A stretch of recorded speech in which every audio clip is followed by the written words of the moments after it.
Police have a new way to apply DNA evidence to catch predators. It's happening at an exponential rate as DNA matching technology improves. The man who's been arrested in connection to her murder has been identified. DNA evidence has put the suspect behind bars. Here in court today, he was ordered held without bond. It's been an invaluable tool. They had the rapist and the killer's DNA, but they had no idea who he was. Literally decades later, when police say a familial DNA match was found. This is the time to take advantage of genetic genealogy. In the end, they just hope justice is served. As DNA testing quickly advances, new clues are emerging to help detectives crack even their toughest cases, some that have gone unsolved for decades. One company in Virginia helping close those cold cases nationwide and walking us through how that technology works while finally providing answers for victims and their families.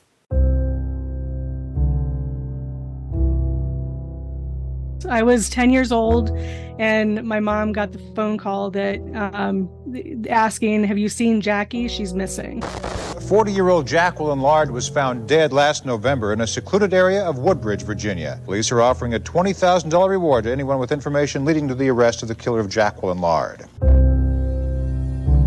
Police say there were signs of a, quote, horrific struggle. It was sheer panic at the time. The murder of Jackie Lard has never been far from the minds of those who knew her best. Every couple of years, she would search the internet to see if anything new had come up. Tonight, there are new clues to an old murder case. DNA evidence and advanced technology being credited for answers to 2 Virginia cold cases. They were unsolved for more than 3 decades. Leads had been exhausted until forensic genetic genealogy came in the picture. Sorry, I'm going to get emotional now, but everything about what happened to Jackie has shaped the way I do business. I mean, the detectives, they cry. Some of them tell us, I can't retire until I solve this case. Without this outstanding technology, which involves rock-solid DNA evidence, we might not have been able to close this case ever.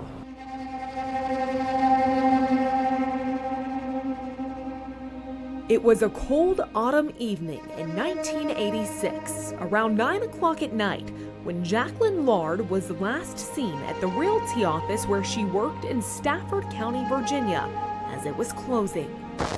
That November night, she never made it home. The next morning, evidence of a horrific struggle and a violent murder. Jacqueline and her car were both missing. The following day, 2 kids playing in the woods found her body under a pile of old discarded carpet. A month later, the 40-year-old woman's car was found abandoned in Fairfax County. DNA evidence was collected at the scene, but authorities could never connect it to a suspect. For nearly 4 decades, her killer was never found and the case turned cold, leaving her family and community to wonder what happened to their loved one. That sort of encompasses the entire scale. Cold cases like hers, just one of the hundreds of thousands of cases sitting on shelves across the country. That is until Parabon Nanolabs entered the scene.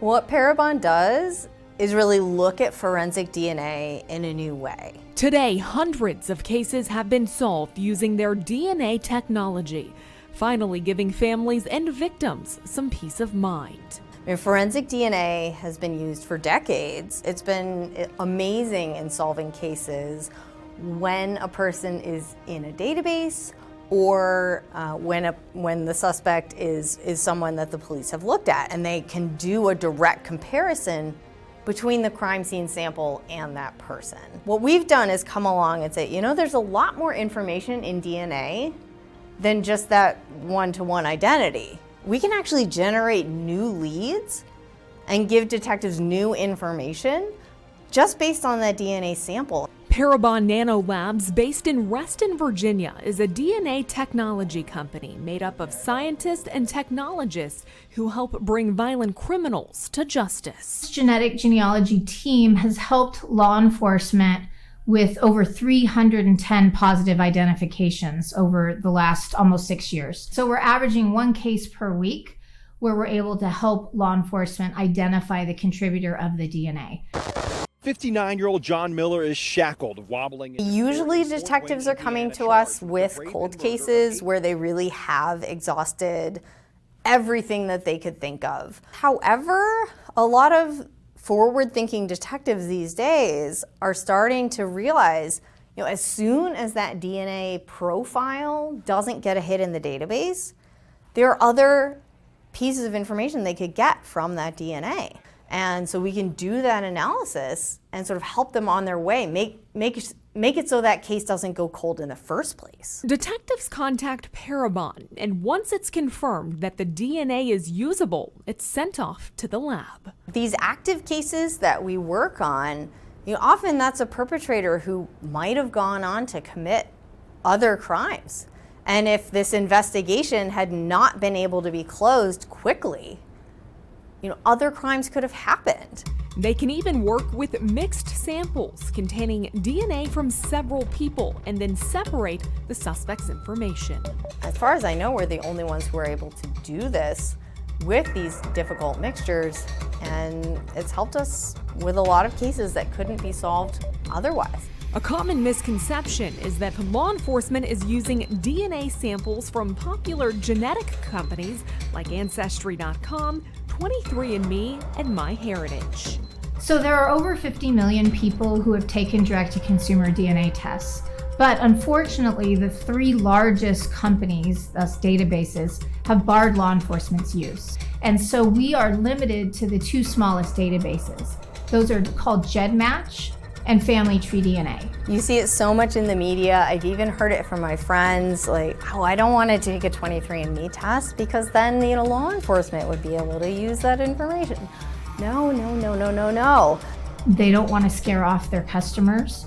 They want to stay focused on their missions, which for 23andMe is health testing and for Ancestry is genealogy, and same with MyHeritage. The only way that your DNA data would be included in a search in a law enforcement case is if you take a test at one of those companies, then choose to download your data, and then choose to upload it to GEDmatch or Family Tree DNA.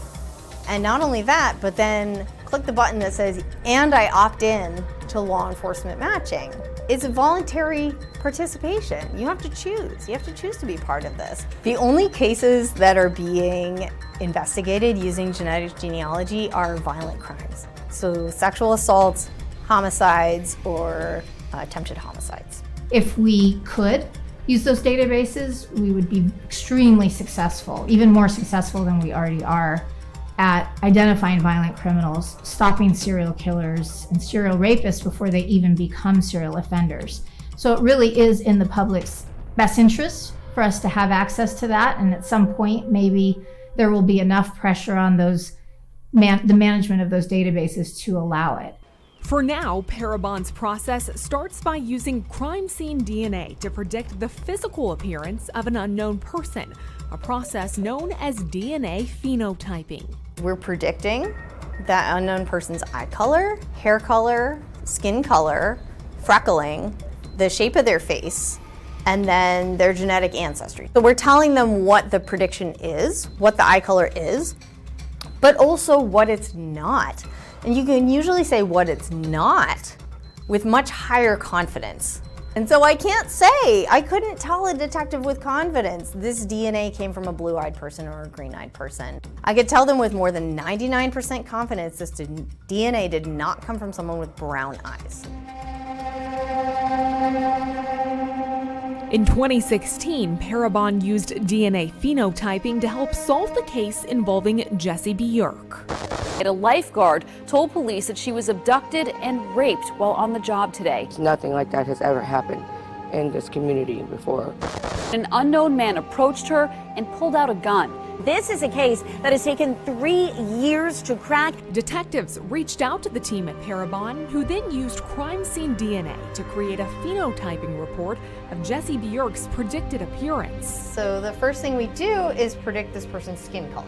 You can see that his prediction sort of falls right at the edge of very fair and fair. We can say with 99.3% confidence he does not have brown skin, and 99.99% he does not have dark brown skin. So that's the first piece of information you can give to detectives to narrow down who they're looking for. And so he actually came out as primarily European, about 86%, but then a little bit Middle Eastern as well, about 14%. With all of this information, a forensic artist then takes over to create the predicted image. This is the face that's predicted for this case. There's a lot we don't know, and so this person might be skinnier, might be heavier.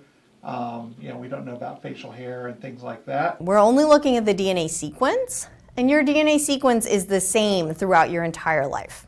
And so we always make a prediction by default as a young adult at a normal body weight. Shown here is Dr. Graytek's own phenotyping report. By analyzing her DNA, this is the image that a forensic artist created to identify her. Are there critics who ever say that this phenotyping is concerning when it comes to something like profiling or anything of that nature? It's an interesting critique because, our argument is we're just telling the detective facts about the person who was at that crime scene. And, if a witness told the detective, well, the guy I saw had brown hair, and the detectives start looking for someone with brown hair, would you accuse that witness of racial profiling? Like, it's not the information that's the problem. It's how it would be used. It's if the police choose to use that information to then blanketly look for anyone who matches that description, that is obviously a problem, and that's not what we want the technology to be used for. It's just incredibly important to remember that we are just providing a lead. Law enforcement doesn't arrest anyone based on that. We are simply providing a tip. It is a highly scientific tip, and it is very often correct, but they cannot move forward without performing a full investigation. DNA phenotyping is just one part of the puzzle when it comes to catching violent offenders. Coming up next, we'll learn how genetic genealogy pointed police toward Jesse Bjork as the suspect in an Alexandria rape case.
An unknown man approached her and pulled out a gun. A 37-year-old man is in custody being charged for that 2016 rape. A DNA ancestry database search led police to the suspect and ultimately a guilty plea today. This is a case that has taken 3 years to crack. It's very likely this case would have remained unsolved. Jessie Bjork is a former nurse who was convicted of raping 2 female lifeguards at gunpoint. On Labor Day 2016, Alexandria police received a call around 2 p.m. from a panicked young woman. Okay, could you repeat your garbled? The 24-year-old from Bulgaria, who was spending a summer in the U.S., claimed a man had shown up while she was alone during her lifeguard shift at a local condominium pool, asking if he left his sandals there the previous day. The young woman showed him to the lost and found in a nearby secluded pump room, where he proceeded to pull out a gun and assault her. So this is where the forensic artist comes in. After years with no leads in the rape case, detectives turned to Parabon Nanolabs to help crack the case. We were basically at a dead end with this investigation. Cold leads, everything had been kind of tracked down. And so without this outstanding technology, which involves rock-solid DNA evidence, we might not have been able to close this case ever. They created a DNA phenotyping report, giving police a lead as to what their suspect could potentially look like. But they also took it a step further, using genetic genealogy to point directly to Bjork. Traditionally, law enforcement has used what's called a STR profile. It's a certain type of genetic markers, and they use 20 of those genetic markers. That's the type of DNA that you see used to charge someone with a crime or convict someone of a crime in a court of law. But for that type of DNA testing, you need an exact match. They're looking for that individual's DNA in their law enforcement databases. So if that person has never had their DNA collected through an arrest or a conviction, they're not going to get a match. That's where investigative genetic genealogy comes into play. Parabon was the only company producing the type of data that we can use, that genetic genealogy can use from forensic samples. No one else was doing that. And so that was what made it possible. Genetic genealogy would not have been possible without the work that Parabon had done. My job is primarily building family trees. People talk a lot about genetic privacy and concerns about that, but I really don't spend a lot of time with the DNA. The DNA is just a guide. I am using traditional genealogical records like vital records, birth, marriage, divorce, death, census records, but I also use the internet. I can Google things and find family information. I'm using obituaries, and I'm using social media extensively to piece those trees back together. When it came to the Jessie Bjork case, Moore walked us through her process. We had uploaded the file to GEDmatch. From that, we get a list of people who share what we consider significant amounts of DNA with that unknown suspect. Now, significant can be under 1%, way under 1% in some cases. We didn't have very many promising matches, so that was a little disappointing. Then, not too long afterward, a new person uploaded to GEDmatch, and that was a really promising match. That individual was predicted to be a second cousin, might have even been a little closer than that. And so the next step is building trees. We don't only use one match. We use a web of matches because we're looking for someone who's related to all of those top matches. So there's a misconception that we solve these cases from just one match, one cousin, one relative, and that is not the case. So as I was building the trees, I could see that there were Italian matches. There were people sharing DNA with this suspect who had full Italian trees, meaning everyone on their family tree was Italian, going way back in time. So that tells me he's definitely going to be part Italian. Then I could see there were people who were fully Norwegian. Their trees were going straight back to Norway. Well, the only reason they would share DNA with him is if he was part Norwegian. And then finally, some of these trees were Acadian, French Canadians. So based on the ancestry predictions, plus the family tree building, I could tell he was going to be half Italian, and then 1/4 Norwegian, and 1/4 Acadian or French Canadian. And I finally found a marriage between an Italian individual and somebody who was half French Canadian, half Norwegian. And when I built that tree back in time, I connected to some of the other matches. It brought me to just one immediate family, and that couple only had one son. One final link let Moore know that this theory was extremely likely. As I was building these trees, I was all over the world and all over the country, and then it brought me right back very close to the scene of the crime. Once law enforcement received Björk's name, they used saliva from a straw that he left behind at a restaurant and compared it to the DNA from the crime scene, securing that 1-to-1 match.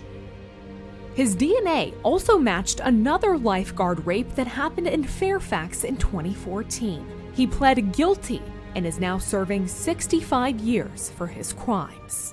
The Björk case was a success for Parabon, but being limited to the smallest DNA databases presents challenges. If we could upload to the big databases today, we would be solving these cases every day. I mean, law enforcement would be finding violent criminals left and right. But, we're struggling with the small databases, so that means a lot more work, and it means a lot more resources have to be put into it on the law enforcement side as well. As for the future, Moore says she's optimistic about how genetic genealogy will help close more cold cases. Over time, they are almost all solvable, but it's a matter of time and new people uploading.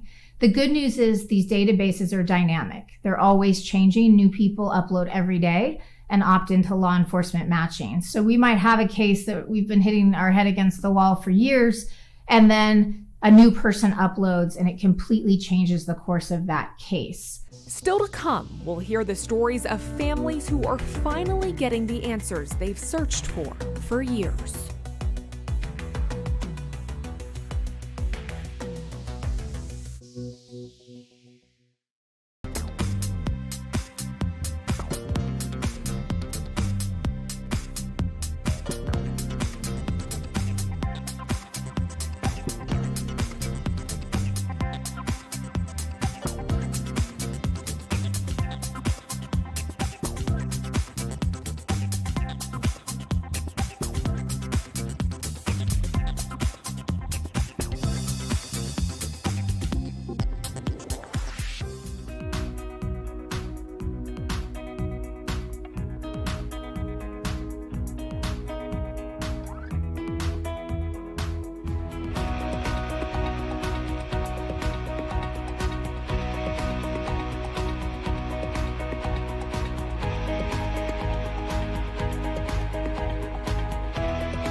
Families of cold case victims often endure years of pain. 40-year-old Jacqueline Lard was found dead last November in a secluded area of Woodbridge, Virginia. That, coupled with the uncertainty that comes from a lack of resolution, can be crippling for surviving family members. When someone does something like that to another person, and then you don't have answers, especially for so long, the advancements in the DNA technology that help them find this character, to me, it's a blessing that the Sheriff's Department, the Stafford County Sheriff's Department, never gave up. And while Parabon is responsible for identifying hundreds of violent criminals, their work can also help victims in another way. This is also really useful in unidentified remains cases. So if remains are recovered, there's very little information about that person's appearance. I mean, if they have a skull, they can reconstruct the face, but they don't know that person's pigmentation. There just isn't enough specific information in the proportions of the skull to pick out those details, but in the DNA, there is. This was the key in identifying Roger Hearn Kelso, who went missing from his Glen Burnie, Maryland home in 1963 when he was around 20 years old. His remains were found in a dumpster 22 years later in 1985. It took another 34 years for him to finally be identified. That is until 2019, when Parabon Labs created his phenotyping report and finally brought closure to his family. I am very, very impressed. What an exciting time. Had this happened some years ago without the use of DNA and without the use of family ancestry, we would have never known the answer. And the list continues to grow, with more and more families finally getting answers, like the Conyers family, who lost their 16-year-old daughter Pamela in 1970. Police now say that DNA evidence and forensic genealogy has led to the two suspects involved in her death. The pair left DNA evidence on cigarettes in Pam's car, as well as fingerprints. Anne Arundel County and the FBI identified her two killers in 2023 and 2024, both of whom were deceased. And I remember seeing the stories, but I thought, oh, it has to be a different Pam Conyers. You know, it's never somebody you think you know. She was just lovely. And as I said, it just makes me sad. I got to grow old and she didn't. Parabon Nanolabs work helping to solve violent crimes, sometimes in cases where all hope seems lost. When they finally get the name and the face, and they know who is responsible for that crime, I'm told it lifts a huge burden off their shoulders and they can finally move on with their lives. That's one of the messages we hear the most is, I don't think this case would have been solved without Parabon's work. I mean, just so many families, detectives, cases that we've been able to help. It's incredible. It's so rewarding. Even with the incredible work of DNA labs, there are still more than 2,000 unsolved violent crimes in the DMV alone, with new cases coming in each and every day. Anyone who's willing to provide law enforcement with their DNA is encouraged to upload their information to GEDmatch, Family Tree DNA, or the nonprofit database DNA Justice. It could bring peace to a family that has been tortured without answers for decades. Thanks for joining us. I'm Jacqueline Matter.